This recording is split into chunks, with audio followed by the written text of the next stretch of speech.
Yeah, hello, wonderful people, viewers and subscribers. This is going to be a very quick one for me, but the video I'm about to show you is quite a long one, but it is worth your time. It is about Magaji, his position regarding open grazing and restructuring of Nigeria. I have never had it this way from a Fulani man in Nigeria. I couldn't believe my ears what I heard from Magaji, a Fulani man, and also an experienced investor in the cattle business. Now listen to him attentively and understand that the problem of this country is not just about you are a Fulani man, you are an Igbo man, you are an Asa man. It is individuals who have vowed to suppress others at all costs without being sensitive about the plight of other people within this experiment called Nigeria. Now listen to him and get the information, because this information is power, and this is what we have been talking about all this while. I'll be signing out from there. Don't forget to subscribe after watching. A Fulani man himself, who have reared cows, who have gone around, who know and understand the dynamics of the industry and the culture, and has accepted quickly that the time has come for this culture to change. That grazing is all about feeding animals. It's not about just the culture of roaming around.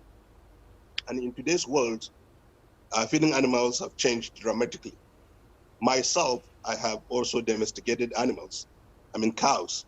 I've even gone to the extent of crossbreeding and fattening with other species. And it's bringing huge economic gain. And so this practice, as an economic venture, can best be enhanced with banning the open grazing and ranching the animals. But what is important here is simple, that culture of people that are part of the country and our citizens that are creating tensions and clashes need to be managed in a strategic way. Because what we're doing now is tactical approach. Basically, we don't want it. If we don't want it, what do the other people do? You have asked the very pertinent question. Where are the infrastructure that will help these people first to understand that their economic well-being and their social well-being will be better off when they are ranched? And in fact, long time ago, there was a program that was introduced by Professor Jibril Aminu, which is basically an educational system for the Fulanis. That is basically nomadic education. And so you have to combine as citizens. First, honestly, we have to audit and see what this industry contributes. I like that. The entry point of the industry is not in the ranching or in the grazing. It's usually is in our stomach. We only benefit from the social and the food security impact. But there is a lot of economy in the value chain of cow, agricultural and livestock activities. I'm a player. My governor is an active player, and he has provided a lot of enablers. There are dedicated ranch today in Tansosha, in Kiru local government, in one of our very dreaded forests that bandits used to actually terrorize people. We have now basically converted it to two things. One, military base, and the other one is a cattle ranch. So now it's a very peaceful place, and the economy and security has been provided. So we have a model in Kano that I think Dr. Abdullah Umar Ganduji should actually project in the governors forum. Now that the southern governors have taken this position, and many northern governors, Kano, Bauchi, Taraba, Benue, have all taken the same position. I want the northern governors forum, led by His Excellency Lalong, to come together also and look at this proposal side by side, the president's order, the Ruga project, the Southern Governors Forum. The whole objective is to have a peaceful Nigeria and with an economy that is robust and an industry that is progressively growing and modernizing. I think this is the way forward. The good thing about it is we are not fighting, we are talking in a civil way and a constitutional manner. All right, Dr. Magaji, why do you think there's so much resistance to the proposals and the demands made by the southern governors, which has been endorsed by the state legislatures in the south as well. Because, I mean, like you said, the governor of Kano State was a step ahead. He made the pronouncement a couple of months ago when he said, look, open grazing is not sustainable anymore and it should stop. But it didn't generate the kind of pushback we are seeing now by a collective decision taken by the southern governors. Why is that the case in your opinion? You see, there are underlying reasons why this polity is shaking.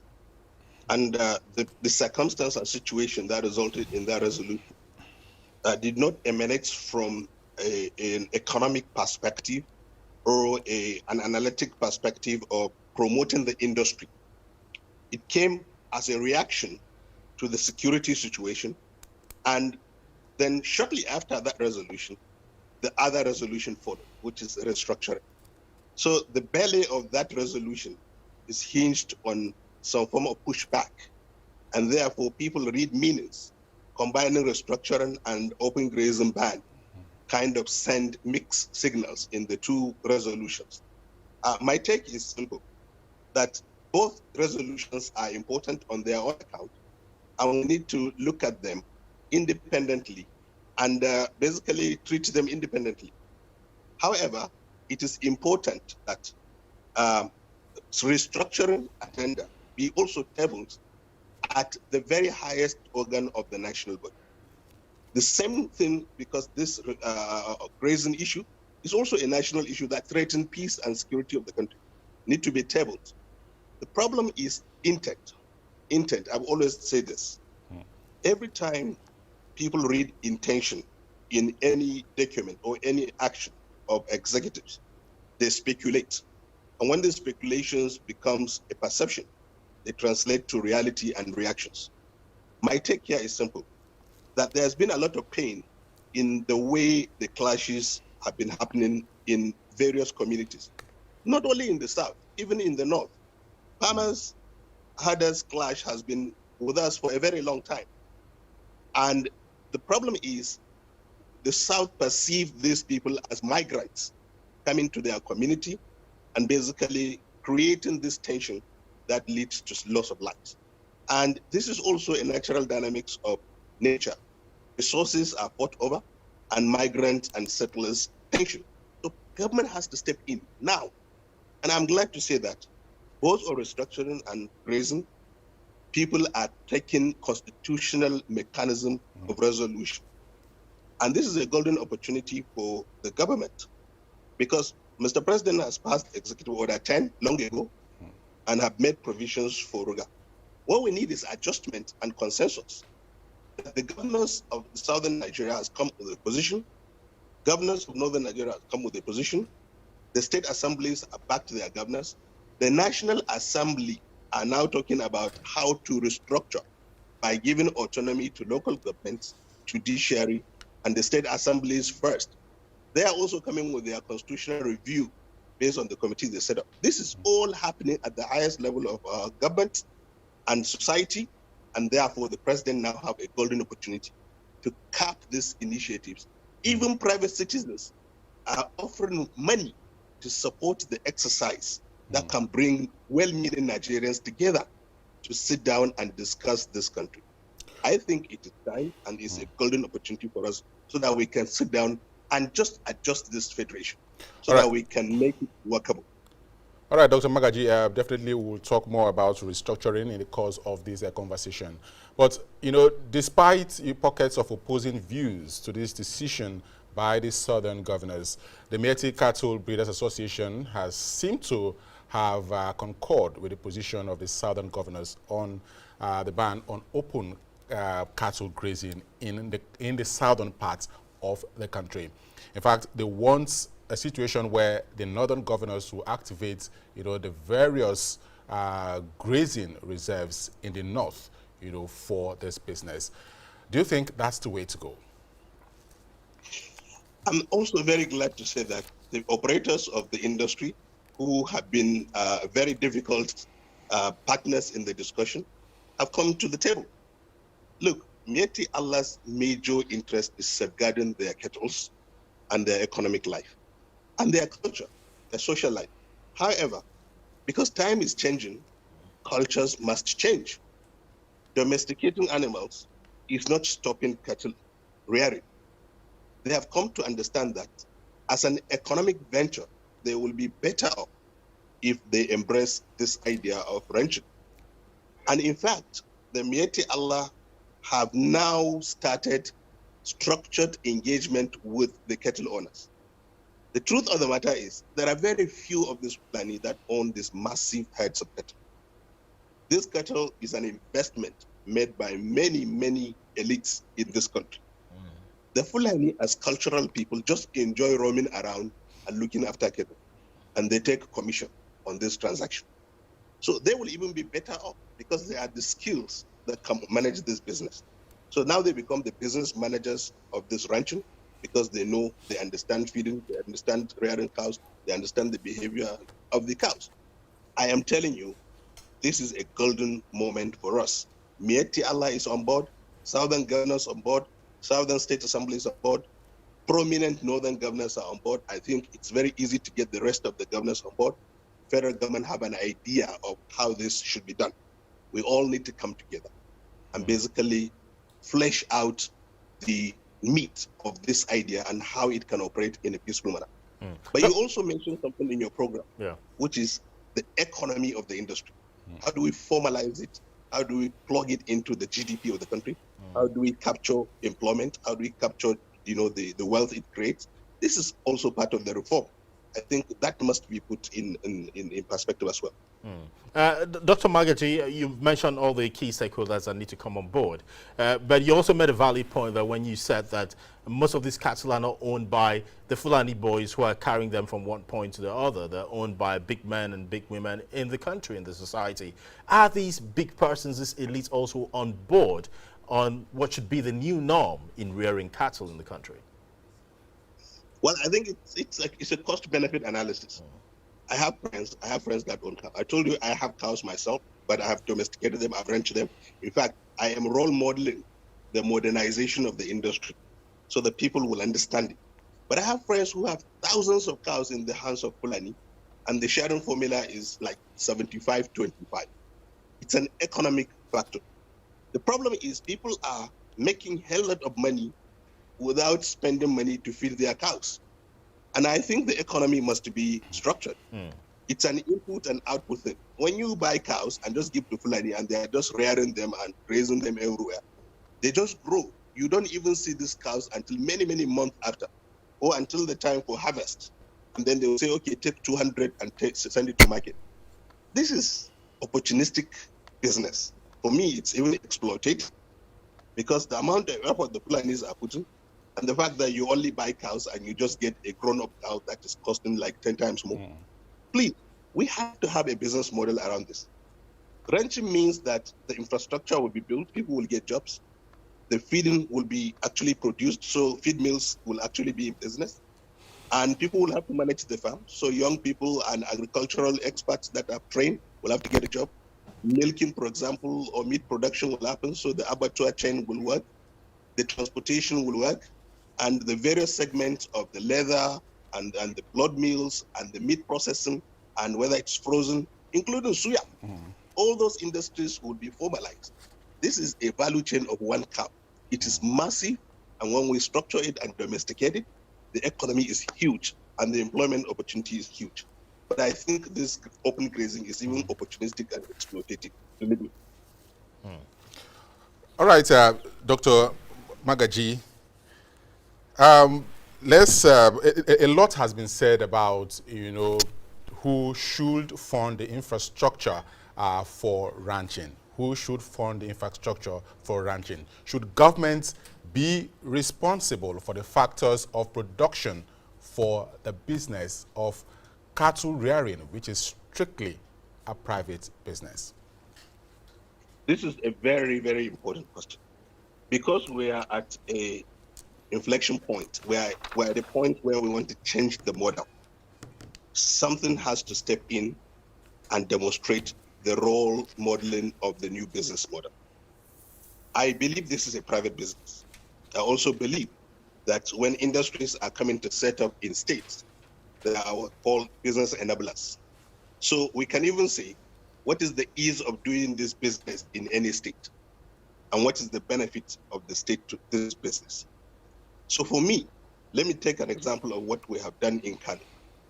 His Excellency said, all my Fulani friends and brothers, Bandraos, that's what they call them in Fulani, please come here. I have a huge land that I have set aside for your ranch. We can segment you. We can even give you a leased accommodation to stay around your kettles. So we built small chalets, similar to the lifestyle of the Fulani around the area. We built earth dams that the cows can actually drink from. And then the whole area is very lush and grow grass. And there is even an idea of bringing in certain breeds of grass that can be, grown so that they can also feed on them.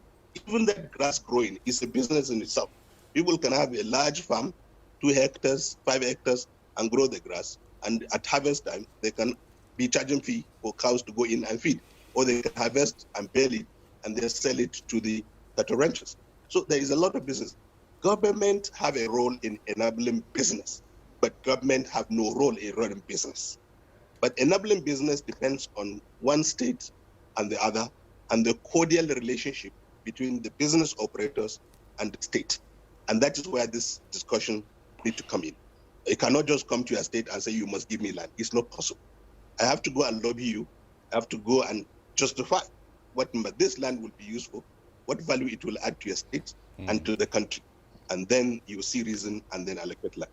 So federal government is helping and state government needs to negotiate with the business operators. This is my position. All right, Dr. Magaji, let's at this point now talk restructuring. The Southern governors are now unanimous in their submission for restructuring of Nigeria. We've also, had some persons in the North lend their support to restructuring. For instance, the former Vice President Atiku Abubakar is a strong proponent of restructuring. But for you, what does restructuring Nigeria entail? This is a very important point because we have discussed and talked about restructuring without giving it shape and form. For me, restructuring means asking the very important question. Is Nigeria working? Has it worked? Will it work? These 3 questions are important. The way Nigeria has been structured, has it ever worked? Will it ever work? Or is it working? So let me attempt to answer some of these questions. Nigeria was structured after independence as a parliamentary state. And 1953 to 1960 was the time we took to negotiate our corporate existence as people. It took us 7 good years, going back and forth, London, Lagos, back to our communities, discussing with very credible representation from all nationalities in this country. And we came to a consensus that we agreed to coexist in unity, but in diversity. And that model led us to adopt the regional parliamentary system, which gave each region the sense of semi-autonomy, belonging to the federation, and commitment to ownership of citizenship and patriotism. That was the only workable negotiated existence and document that we have agreed on. After the coup of 1966, unfortunately, the country became a centralized government due to the military intervention. The military centralized the country. That was not our consensus. That was not our agreement. And the centralization continued over time with various military because that is their nature. That's how they rule. That's their command and comply structure. But when civilian regime returned, we negotiated a constitution which is different from what we agreed at independence, which was the federalism, the presidential system of government, which gives a president, 2-camera legislation, and also state governments with their own organs. 3 arms of government: presidency, legislators, and the judiciary. We have tested all of that too. So now we have two choices. We have two systems that have been operated by Nigeria. And the question is, what worked? And what are we comfortable with? And what can we adjust in these two systems? What can we redesign so that this country will, in modern times, like we are talking about renting, time has come for us to renegotiate the structure of this country and the ownership and how we view this country and how patriotic we can be to the component of the country and to the larger part of the country as well. Dr. Magaji, a minute, please. What's your take on devolution of powers and, of course, the call for resource control in the advocacy for restructuring? Yes, okay, this is very important. I had that one. Yeah. This is very important. I have discussed some of these concepts that if we are going to adjust these two systems, we have to do it strategically and tactfully. And for me, there are two major discussions on federalism now: fiscal federalism and political federalism. That is the overriding discussion. Every time a Nigerian elite speak about federalism or restructuring, the discussion is around how much resources will come to me and how much political power will I have. But I have also advocated the third arm of this discussion, which is development federalism. In my view, that is a consensus between fiscal and political. Development federalism recognizes that each region of this country has its own God-given potential. And it also recognizes that the required resources to develop that potential have to be agreed upon jointly as a consensus in an equitable and fair manner. And also it requires us as a country to give ourselves some time frame so that we can basically work out a viability mechanism for each region. And when I talk about region, I don't mean the 1960 region. I mean the adopted geopolitical regions under Abuja. We now have 6 geopolitical regions. We have come to live with them. We have accepted them. They are not yet in our constitution, but we should adopt them as a development regions and as a political region. And Abuja should now be our central government. How do we do this? I have advocated that each region has God-given potential. We have worked in the South-South, and the South-South is a hub that is literally like Qatar. It has the blessings of oil and gas reserves. And when we put our minds to it and design a development model around that industry, we can turn the South-South into a Qatar that can produce, export, supply petroleum products and its derivative, not only to Nigeria, to West Africa, but also export to the rest of the world. I think that is very important, that South-South becomes a viable regional hub and autonomously government in a manner that is part of Nigeria, but have large chunk of its resources being produced in its land, develop its land, and contribute net positively to the Federation. That is one region. The Southeast is a technologically savvy region, very innovative, very enterprising. We must harness that quality as a nation and as a region. Nnewi is a place I have visited. Aba is a place I have visited. I have many friends in Enugu, in Anambra, from Ozublu to Ihala to Okija to every part of the eastern part of Nigeria. I have friends and have moved there. I have seen what that region can do when you put resources and a plan to bring manufactured product, industrial machineries, agricultural implement, transportation vehicles from the east. It's a huge savings on Nigeria. It's a huge economic gain for Nigeria, and it's a huge market for us in Africa to trade and our living. The East will bring all the know-how, all the ingenuity they have to be an economic powerhouse that the whole world can recognize as a Nigerian region. I would love that to happen. And the Southwest is a dominantly marine economy and manufacturing with a lot of intellectual capability there. That in itself is an economic hub. And I keep saying, let us make, so when you say Southeast, you should talk about, I'm just going back to Southeast, you should think about Taiwan of Africa. And I'm giving examples so that people can relate.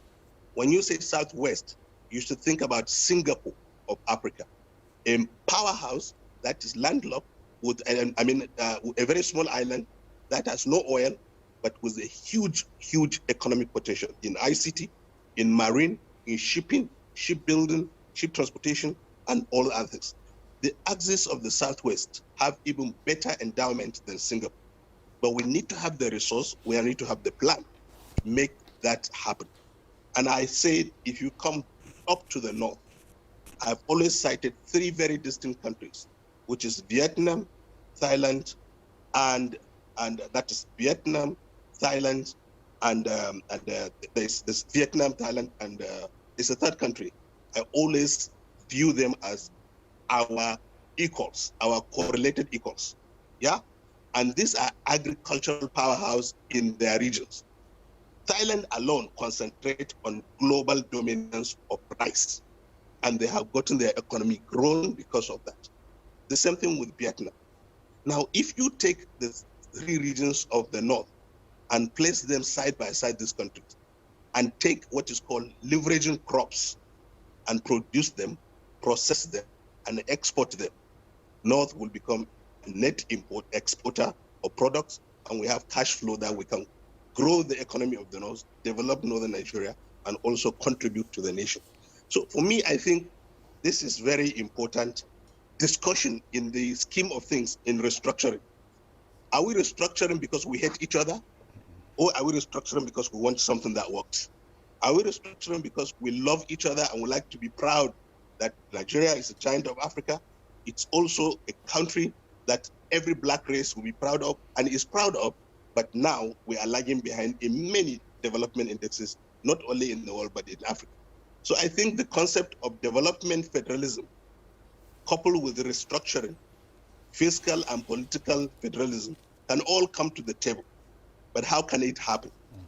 I believe also, just like the Ruga discussion started, the various arms of constitutional government have begun the discussion already. Like I said earlier, private citizens have begun to put resources to support the process that can bring people together. The state governments, the governors have started putting their position together. The National Assembly have a committee that is looking at the way this country can proceed. The federal government itself is open, is very much open to allowing discussion to happen. And that is why the alternative of not opening up this discussion is the implosion that can result in agitation. So I think it is important that, and we have major political stakeholders. I've had Atiku place his position very securely. I've had Bola Ahmed Tinubu discuss restructuring very clearly. And so political stakeholders and PDP has already adopted it as an agenda. So it means we're almost there. What we must not do is to rush it because of existential threat, the security situation we are facing now.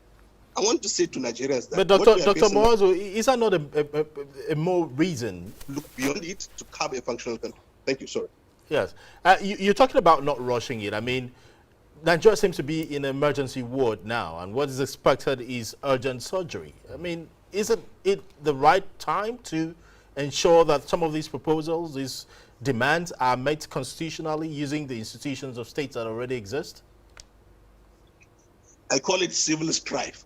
I mean, honestly, people are not yet on the street like we've seen in NSAS, but people are really, really agitated.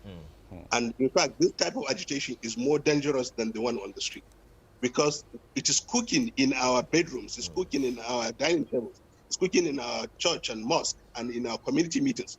When it erupts, it will be spontaneous, and we don't want that. So we want to be proactive and anticipate that this country can have a workable solution, because we have sensed and we have agreed that the 1914 amalgamation has expired, the 1960 Constitution has been abrogated, and the 1979 Constitution is not working well. meaning we all have to discuss which is the next frame of structure that this country will work with. This time is the time for dousing tension. Making that move alone will take a lot of tension off the polity, because people will see the government and the leaders and the stakeholders are responding. And I pray, my prayer is that people can be objective enough to grow above their personal position, personal needs, and personal benefits, which is temporary, because no matter how much wealthy you are, when this country starts shaking, your wealth means nothing. And I will say the country needs to have the sense of direction and ownership. All right, Dr. Magaji, even though we've had a few persons from the North support the call for restructuring, I'm wondering why we are yet to reach a national consensus on this issue, and why this structural adjustment is not happening yet. Do you think there are some regions in the country who might be disadvantaged in a restructured Nigeria? And how do you think we can allay the fears of this region in the process of restructuring Nigeria? This is important. The perception that one region is advantaged now over the other is what is creating this impact. And the perception that one region will suffer when you restructure is also what is creating the reactions. That is why the development federalism is a very good option, because it outlines a roadmap for prosperity for all the regions. What remains is you are on your own. If you go and mismanage what the resource given and allocated to you for development of a region in a close partnership with the central government, and you did not succeed in bringing your people out of poverty and creating development, you will not blame anybody, because at that point we've created boundaries of development. Now, the two things I will say here is important. For us in the North, I want to say to my people, it could take maybe 2 years or 5 years of realignment of our priorities. But we are so endowed with natural potentials that if we put our heads together, we will bring capacity and wealth that this country will benefit from. We have done that before in the First Republic. Northern Nigeria has been a net contributor to the center, and we can go back to it again. All we need to do is just let us change our approach to how this power is being managed. We've been in power for many, many decades, and we have not been empowered as a people. All the development indexes are showing that we are not doing very well. So we should ask ourselves the very truth. Is it working for us as well? While others are perceiving that we are basically loading it on them, we are actually at the receiving end of this same structure, meaning it's not working for anybody. And I would like us to just sit down. There is a big 1956 or 1953 to 56 was when Sardauna produced a Northern Nigerian development blueprint. If I read that blueprint to date, I still see potentials that are waiting to be developed and tapped. We can do this together, but we have to do this with mutual respect. One of the things that generate tension in this discussion of restructuring is there is antagonism, there is vile and hate in the polity. And all we need to do is to love ourselves and embrace the idea of a big democratic Nigeria that is the pride of black race in the world. And we can make this happen. I believe it is doable, but because of all the initiatives going on, because of the nature of our constitution, no any arm of this government or the state or the federation can actually make this happen except the president. The executive power resides in the presidency. So what I am happy about is the president is now listening quietly, is watching. Once the consensus is built across all the stakeholders, I can assure you, this matter will go to National Council of State, which will bring all the former head of states together, all the governors together, and then the other arms of government will be invited. And the nature and the way the discussion can take place peacefully, respectfully, will now come to happen. I am very sure. I have a theory that every 100 years, something will happen. After 1914, the next one is 2024. So we use 10 years gap. 2014 is 100 years, and we use 10 years to put a new structure together. But I also want to say something before I leave. The resources I've been talking about, because people will say, look, you're talking about putting resources together to develop regions. Today's world have a financial engineering scheme that leverage on the potentials of what God has given you. I have been an oil and gas person most of my life. I know there are developed, undeveloped, and virgin fields in the Delta. And that is where I need to appeal to our brothers in the South and in the South generally, that these assets are lying there. And if we don't leverage on them today, they will go the way the coal has gone in Enugu, because hydrocarbon economy is becoming a challenge to the environment. This is the time for us to leverage on the resources underground by proper evaluation of the value and putting it somewhere and pool resources and develop our nation quickly so that we can transform. Saudi Arabia is doing that very quickly, and other oil producing states are doing that.